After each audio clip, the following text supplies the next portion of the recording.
This week's Throwback Thursday takes us back to one of the most unique coaches I've ever met. John Shelton was a no-nonsense, straight-to-the-point, extremely driven basketball coach for Onalaska High School. He won a lot of games, and he ruffled some feathers along the way. Then cancer came, and in 2002, he battled through the best he could on and off the court. I caught up with Shelton in February of that season to reflect on basketball and life.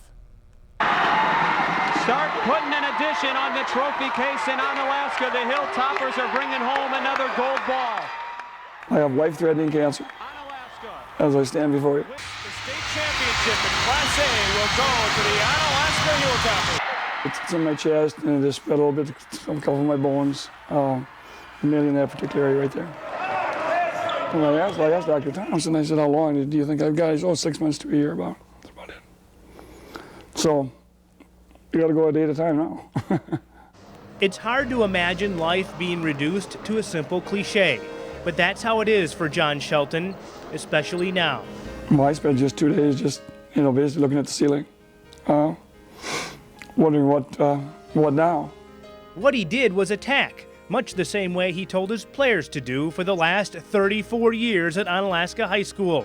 And another thing, after grueling radiation treatments and continued chemotherapy, he's still coaching, as much as he physically can. Oh, that doesn't change. Once that whistle blows, something happens when the whistle blows with me. It's like fight time or something, I don't know. Shelton earned a reputation as a consummate motivator while leading 3 Hilltopper teams to state, and 2 of them to state titles.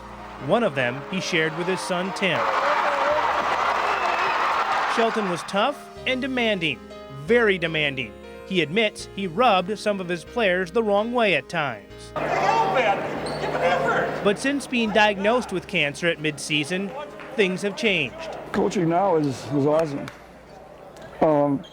This might surprise you, but I've taken a whole new approach to the game. We're not going to worry about turning it over. We're not going to worry about boxing out. We're just going to worry about playing hard and having fun. Wins and losses no longer drive Shelton, but there is one battle he will fight with a passion: the cancer. I'm fighting to beat it. And every day we get up and we get at it. It's what we can do to make it better. So from that standpoint, it's not a death warrant. I'm enjoying it more. I'm making sure they enjoy it more. Because, tomorrow it might not be here for you. Shelton passed away 3 weeks after that interview at the age of 58. He won 493 games over 27 seasons and was inducted into the Wisconsin Basketball Coaches Association Hall of Fame later that year.